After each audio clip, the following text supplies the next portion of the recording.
எபினேசரே இதுவரையில் உதவினீரே, இதுவரையில் உதவினீரே.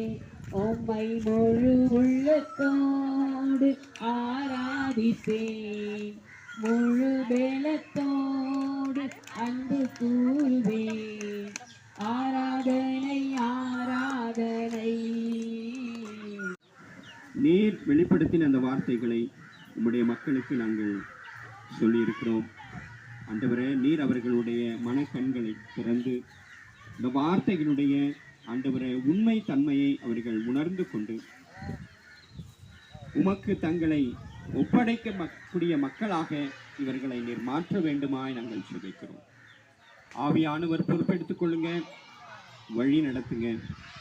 காலம் தாழ்த்தாத படிக்கு பொய்யான மாயையை பற்றி கொண்டிருக்கிறவர்கள் அவர்களுக்கு வரும் கிருபையை போக்கடிக்கிறார்கள், தவற விடுகிறார்கள் என்ற அந்த வார்த்தை இவர்களுக்கு ஆண்டவரே உண்மையான சத்தியத்தை, உண்மையான உணர்வுகளை கொடுக்கத்தக்கதாக நீர் ஒரு அற்புதத்தை செய்ய வேண்டுமாய் ஜெபிக்கிறோம்.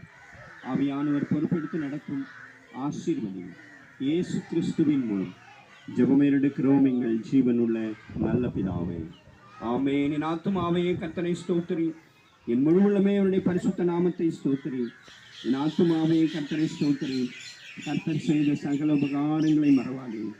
ஆமென். நமது ஆண்டவராகிய இயேசு கிறிஸ்துவினுடைய கிருபையும் பிதாவாகிய தேவனுடைய அன்பும் வாழ்க்கை ஒரு சமாதானம் வேண்டும்.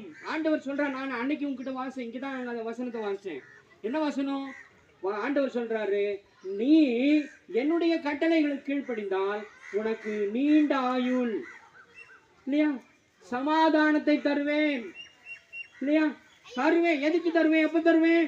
நீ என்னுடைய கட்டளைகளுக்கு கீழ்ப்படிந்து நடந்தால், இல்ல, என்னுடைய வார்த்தை கீழ்ப்படிந்தால், என்னுடைய வார்த்தையை கேட்டால் என்று சொல்லுகிறார். அப்ப அவர் வார்த்தை என்ன சொல்லுகிறது என்று கேட்க வேண்டுமா அல்லவா? இப்ப வெறும் ஆண்டவரே ஆண்டவரே சொன்னா முடிஞ்சிருமா? அடுத்த நிலைக்கு வரணும்.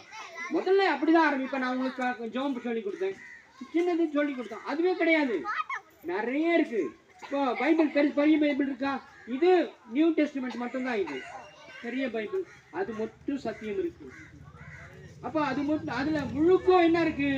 நான் கடைபிடிக்க வேண்டிய சத்தியம் அதற்குள் இருக்கு. அப்ப அதெல்லாம் நான் தெரிந்து கொள்ள வேண்டாமா? அதன்படி என்னுடைய வாழ்க்கை அமைய வேண்டாமா? அமைய வேண்டும்.